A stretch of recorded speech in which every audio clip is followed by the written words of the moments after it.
Once upon a time, in the kingdom of Elysium, nestled amidst rolling hills and lush forests, there lived a brave knight named Sir Arthur. Sir Arthur was renowned throughout the land for his valor, his unwavering sense of justice, and his unyielding determination to protect the kingdom and its people from all manner of threats. However, despite his many triumphs on the battlefield, there was one adversary that had eluded Sir Arthur thus far, a fearsome dragon known as Embark. Embark was said to be the most powerful dragon in all the land, with scales as hard as steel and breath as hot as the fires of the sun. For years, the dragon had terrorized the kingdom, laying waste to villages and devouring livestock, leaving a trail of destruction in its wake. Determined to rid Elysium of the scourge once and for all, Sir Arthur set out on a quest to confront Embark in its lair atop the towering cliffs of Dragonspire Peak. Armed with his trusty sword Excalibur and clad in armor forged from the finest steel, Sir Arthur journeyed deep into the heart of the Dragonspire Mountains, his heart filled with both fear and resolve. As he climbed higher and higher, the air grew thin and icy, and the winds howled with a ferocity that threatened to knock him off his feet.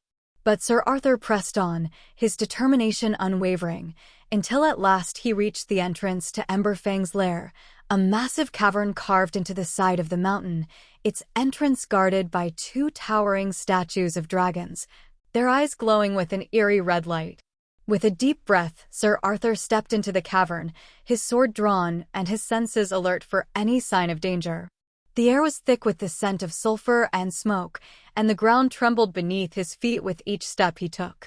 But still, he pressed on, his courage bolstered by the knowledge that the fate of the kingdom rested on his shoulders. As he ventured deeper into the cavern, Sir Arthur found himself surrounded by darkness, his only source of light the faint glow of the molten lava that flowed through the heart of the mountain.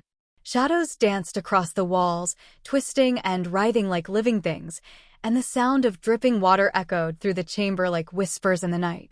Suddenly, Sir Arthur heard a sound that made his blood run cold, the deep, rumbling growl of a dragon awakening from its slumber. With a sinking feeling in the pit of his stomach, he realized that Embark was near, and that his moment of reckoning had come. Steeling himself for battle, Sir Arthur advanced further into the cavern, his grip tightening on Excalibur as he prepared to face the dragon head-on.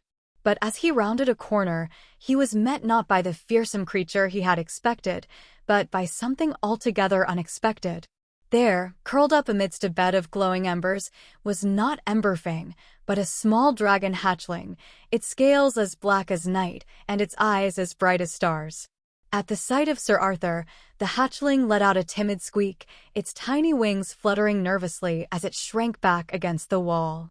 Moved by compassion, Sir Arthur approached the hatchling slowly, his sword held at his side and his heart filled with empathy. Kneeling down beside the trembling creature, he reached out a hand and gently stroked its scales, offering words of comfort in a voice as soft as a whisper. To his surprise, the hatchling responded with a small chirp of gratitude, its eyes lighting up with a spark of recognition as it nuzzled against his hand. In that moment, Sir Arthur knew that he could not bring himself to harm such a helpless creature, not even one as fearsome as Embark. And so, with a heavy heart, he made the decision to spare the hatchling's life, vowing to find another way to rid the kingdom of its tormentor without resorting to violence. Gathering the trembling creature into his arms, he made his way back out of the cavern and into the light of day, his heart lighter than it had been in years. As he emerged from the depths of Dragonspire Peak, Sir Arthur was met by a cheering crowd of villagers, their faces filled with hope and gratitude at the sight of the hatchling cradled in his arms. And though he knew that his quest was far from over, he also knew that he had taken the first step towards a brighter future for the kingdom of Elysium, a future where compassion and empathy would reign supreme, and where even the bravest of knights could find redemption in the most unlikely of places.